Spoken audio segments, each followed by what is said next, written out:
Hey, what's up, you guys? I was going through my videos and realized I never did a full review of the Orient Ray II. I like this watch, but I haven't been wearing it that much, so it might go the way of many of my watches and get sold to fund a future purchase. So I wanted to capture my impressions of this watch because I actually do like a lot of things about it before it goes on to its next destination. So this is the Orient Ray II. It's replaced the Orient Ray 1. And there's actually a Ray 3. I think it's called the Kamasu. I'll pop a picture of it up here. That's kind of replaced this watch. And those are actually really cool. I kind of want to get my hands on one of those. But this is the Blue Dial Ray 2, and the improvements it had over the Ray 1 is they introduced Orients. They have their own in-house movements, and this one has the 46922, and that one hacks and hand winds. It's a 21,600 beats per hour. You can kind of see the second hand ticking along there. And I think it has about a 40-hour power reserve, but the hacking and hand winding is the really nice upgrade that we got in the Ray 2. And I believe that the Kamasu has that same movement. So we can go into the case. This is going to have, it has a really nice dimension. So 41.5 millimeter case diameter, 47 millimeters lug to lug, that ever important measurement to make sure it's going to fit your wrist. 47 is pretty dang close to the sweet spot. It's going to be nice on wrist down to I'm 6 3/4. 46, 47 is perfect on me, but it's going to work on larger wrists as well. Then you have 22 millimeter lug width, which is perfect for strap changes. You can see I have it on this. This is Uncle Seiko's. I know an Uncle Seiko on an Orient. Maybe that's a sin. But this is Uncle Seiko's waffle version 2 strap, 22 millimeters. I've been really liking it on the rubber. It's kind of fun for summer to have it on this strap. And then you come in right around 13 millimeters thick here. And then the case overall is, you do have a nice curve here, a slight curve. This does fit quite nice on the wrist. It's mostly just high polish everywhere. You have high polishing on the sides, kind of a slight brushing maybe on but it's mostly appears as high polish. And then you have kind of a high polish on the scallop for the bezel.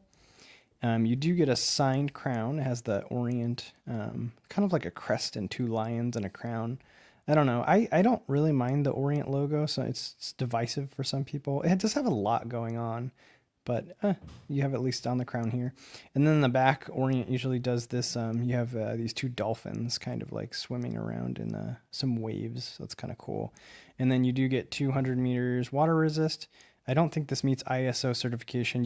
It doesn't really say like diver 200 on the front.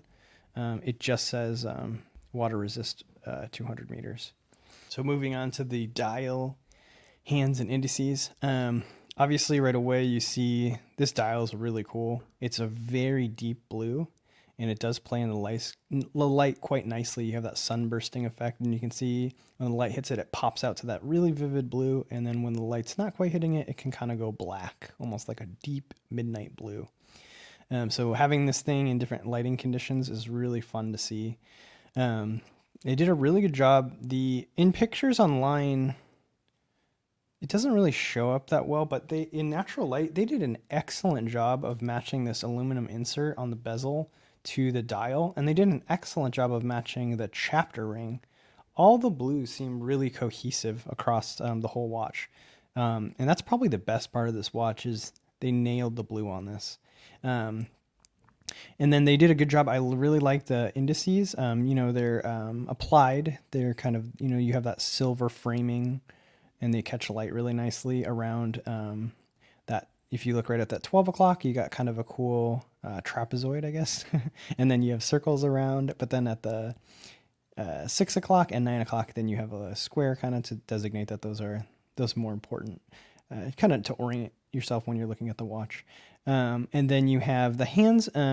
That's a pretty unique hand for that hour hand. It's a syringe style, but it kind of has that extra piece there in the middle. I like that one. And then the minute hand, you basically just have like a sword style hand. And it goes out pretty far to the chapter ring. That's one of my big pet peeves on watches is I really like when the minute hand reaches out to the minute markers on the chapter ring. And you do have that here. It's getting pretty close. So it's easy to tell that we're rounding out to the 16th minute here of the hour. And then that second hand, I love that they did the red It really adds like a splash of color. It makes the watch really fun. It makes it really easy to see the second hand, going around there. And then you obviously have a lot of lume on all those hands. I will give you a lume shot later, but the lume on these Orients, in my experience, is quite good. It's probably not up to Seiko level, but it's very close. And then, yeah, so you have, that basically covers that. You do have the 120 click unidirectional bezel. It's going to be really hard for me to do with this glove on, but it's actually pretty firm too. So that's one of the things I don't super love about this watch. And under this camera, it's going to be hard to turn. It's pretty hard to move. The action's tight, you don't have a lot of play back and forth, but it is one of the tighter bezels. And I don't know if I just got a tight one, but it is pretty hard to move. But if you do like the tight bezel action, I mean, the ratcheting is pretty nice. It's pretty consistent throughout. But that is one of my main complaints, is the bezel play is a little too hard for me. I would prefer if it was like a little bit easier to turn. And then same thing with the crown. The crown on these watches is too small, and it has these nice crown guards, but it makes accessing the crown, unwinding it is not that bad, but when you do go to wind it back up, it's really difficult to get all the way tight, and it's something I do not like about this watch. And I'm pretty sure I really want to get my hands on one. The new Komatsu, kind of the Ray 3, I think they use the same case. So I think it's going to have that same problem, which does annoy me. And then, so you have the first position is going to be your day, and this does hack. So you can get the seconds accurate, and it does hand wind in the first position. So, but then when you do go to screw this back in, and here's a nice trick for you if you don't know, when you're going to screw a watch back on, or even if you're going to screw a screw in, sometimes it's nice to go the opposite direction. So remember, righty tighty, lefty loosey. If you put some pressure and go left, you actually feel you'll feel like a click when you're basically dropping into the threads. The screw part is dropping onto the threads, and that's when you can switch directions and start winding up. And if you do that, you're always going to get a really nice connection on the threads. It's a really good habit to get into. It's not necessary on most watches, but I kind of do it neurotically because I don't want to scrape cross thread the screw. But if you do that, you do get a nice connection on this. But then the problem you have, because the crown is so small and the crown guards are so tight, when you start to get here, you see I have a little bit left. It's really hard to do. This glove is actually helping. But then it's hard to tighten all the way up. And then you usually check on the backside. It's a good way to check to see if you're flush with the case. So I wish this crown was bigger, or maybe the crown guards were a little bit less tight. That and the bezel are my two main complaints on this watch. Other than that, I think for the price, you're getting a really good watch. It's going to have good lume, hacking, hand winding. I think they nailed it with this color. There's a lot of other colorways. I think the Pepsi looks really fun. Yeah, for an entry-level watch, this is a really big contender. This or an SKX are probably the choices you're going to go for a diver. So let me get this on my wrist, and we'll do a lume shot, and we'll do a wrist shot. All right, really quick before we get to the wrist shot, I forgot I didn't talk about the bracelet because I don't have it on the bracelet. So this is the stock bracelet it comes with. It's kind of like a 5-link oyster. It's not a true 5-link. It's just 3 links, but then they kind of did some high polish on the sides of the middle link to give that 5-link look. And then you have you're pretty standard. You have a safety lock and then a double push deployant, just stamped metal here, not milled, but you wouldn't expect milled at this price point. And it's solid. The action's pretty good on it. You click that down. There's not really much play in this. It kind of stays flush. The clasp itself is flush to the bracelet. One complaint is you only have 3 micro adjustments. I like more micro adjustments. The more the merrier, really. I would like to see like 6 all the way out to this link just to get a better fit. And then you just have push pins on these.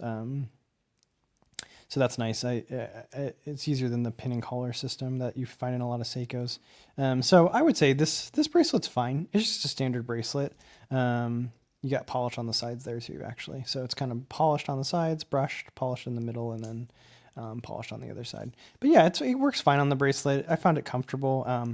I'm liking switching it out onto like NATO's and that Uncle Seiko strap, but this is about what you'd expect to get for the price point. Don't expect like a killer bracelet, but it's fine. It's totally serviceable. You can wear it, and you can just keep it on stock bracelet. You'd be fine. All right, we'll jump over to that Wristshot and Lume shot now.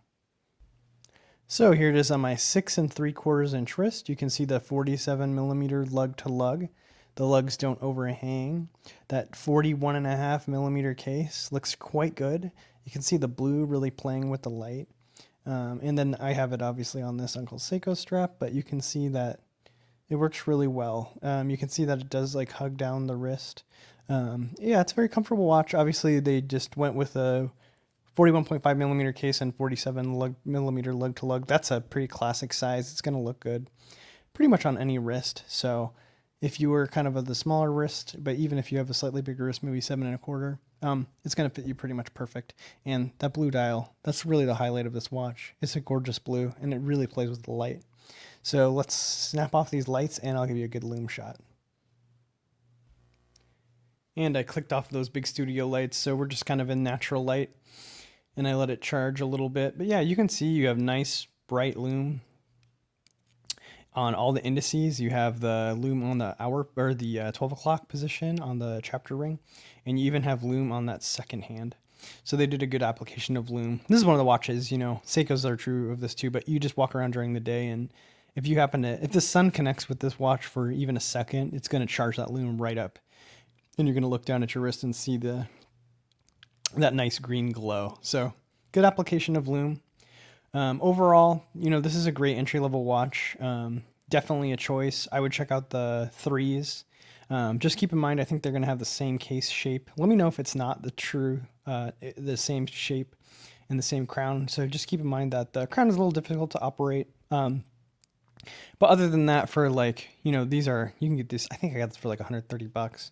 You're getting hacking hand winding.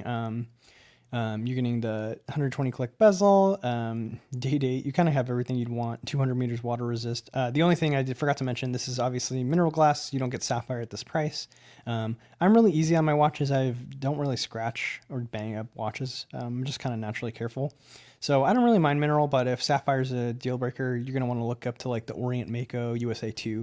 That's a really good option. It's kind of a lot of the same things going on, but you're going to get sapphire glass. I think the bracelet's slightly nicer, and I think you get drilled lugs. So there are options if you are looking for that sapphire. Other than that, I think this is just a really solid entry-level piece, or if you just want a beater watch, you really can't go wrong with these Orient Ray IIs. You can see why they are so popular. I do want to eventually get the Kamasu and review that for the channel. But for now, I really can't complain about this Orient.